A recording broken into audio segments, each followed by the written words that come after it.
HD. It's already on. All you gotta do is just, all right, let's do this. Okay, right here. So, what is art to you? What is art to me? First of all, metaphysically speaking, taking the word art and the concept of art all the way back to our ancient ancestors. Now, if I say it metaphysically, it would be the metaphysical acronym, ART, always resonating truth.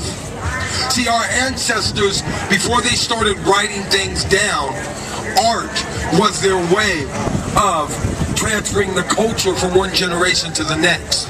So when we do art, what we're supposed to be doing is giving our babies the information from our culture, from the most important events of our culture and everything. We're supposed to pass them down through song, through poetry, and through visual art. On the pyramids in Egypt and the Mayan pyramids, we used to use pictographs or hieroglyphs. And a hieroglyph was putting a bunch of information into one symbol that when it hits the subconscious, it would relay all the information of that time period through that pictograph. So when you come to my booth, what you're seeing is ART. I'm always resonating truth. In the universe, each one of us is a masterpiece. Even though he ain't getting my you gotta quit picking it up. You're missing the whole thing. I mean, in the universe, each one of us is a masterpiece. But in order to become a masterpiece that we are, we first must become a master at peace. P-E-A-C-E. Positive energy always circulating everywhere. The peace begins inside me and you. And that's the real art. Each person is art on this planet. We are all like snowflakes. No two are made exactly alike. Therefore, every person is a masterpiece. And my art is only supposed to be a reflection of your reflection reflected. But art is supposed to always resonate truth. A-R-T. That's the vibratory energy of art. And then, what advice would you give to people who do not consider themselves artistic? Can anyone be an artist? You are an artist. If you're surviving in this society, if you're surviving in this matrix on a day-to-day basis, you're an artist. It is pure art, being able to survive in a system, a capitalistic system that eats its young. This system would rather put everybody in jail or in prison and have us working for free. Everybody, mamas, daddies too. Than to pay us a decent wage. These capitalists would rather, if they could right now, they would find a way to enslave everybody and have you all just off the streets so they could just come and walk on the beach by themselves, all these billionaires, trillionaires. That's what they would do. So you surviving in this system, in this matrix, that is art. That is poetry in motion. You having to duck and dodge and dive and do this and pay this bill and do this. See, at the end of the day, when most people really add up their money at the end of the year and they look how much they spent on bills and how much they actually had to keep, normally the money they spent on bills is higher than the money that they actually kept that year. You know what that means?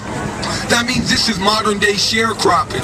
That means that you are a sharecropper right now. That these corporations got you going to school where the corporations give most of the money to the colleges and then you paying tuition. Now you got student loans. So now you got to pay back the corporations who gave you an indoctrination so you can have the privilege of getting exploited again by the corporation, making some money, which half of it you got to pay back to the corporations. And then with the rest of the money, you got to pay bills to the corporations just so you can survive in this society. So they got you hand over foot being a slave, but most people don't see it. You're paying from the time you get out of school. You're paying when you go to school because they're just indoctrinating you.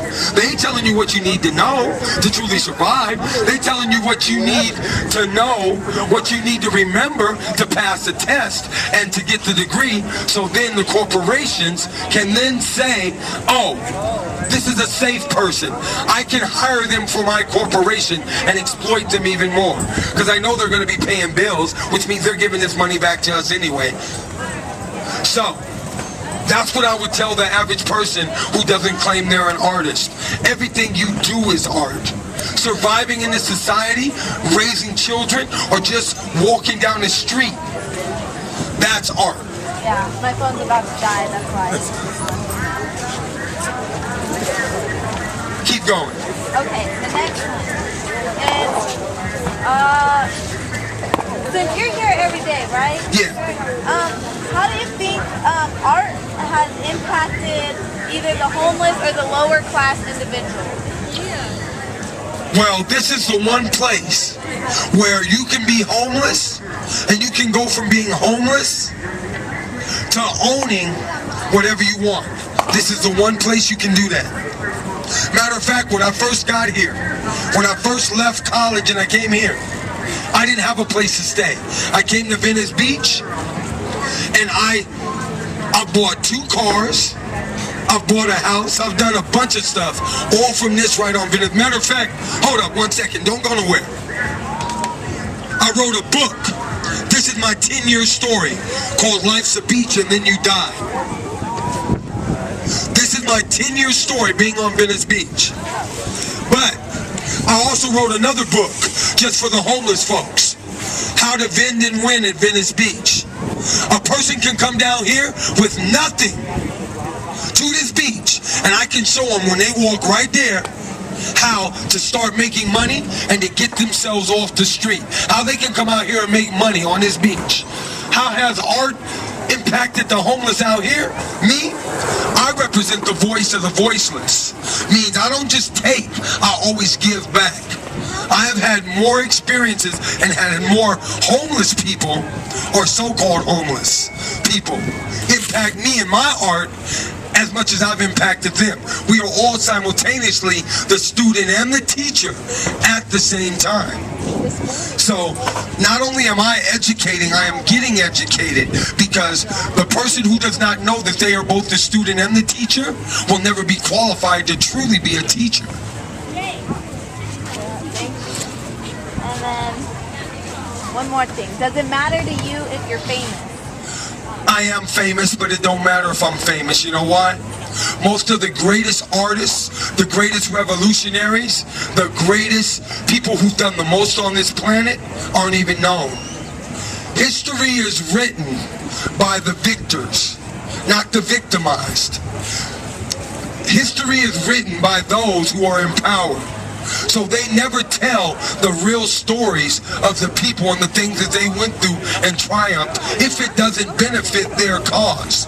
So there are more people, women, indigenous people, other people who have done great things that you will never ever know existed, because the people in power have made sure that they have been erased from history. So it doesn't matter if I'm famous. All that matters to me is if I make a change. If I can get a little tiny girl or a little tiny boy to come over here and they can read one of these quotes and I save their life, or I turn that light on, or I open up or I shift that paradigm, then I've done my job. It don't matter if I'm famous. What matters is, what change am I making on the planet? What change am I out here to do? We weren't born to make money, to spend money, to die. We were born in this third dimensional realm to leave this place a little better than how we found it, to make it a little easier for those who come after us. Because all the struggle and hard times we go through, like Sam Cooke said, a change is gonna come, but the change starts with us. If you want to see a change, you gotta be the change. So it don't matter if I'm famous. All that matters is if I'm making an impact. That's what matters to me. Thank you so much. That's what's up. Thank you so much. Amazing. That's what's up, my sister. Peace. Tony B live and direct from Venice Beach. And that's the way it is, y'all.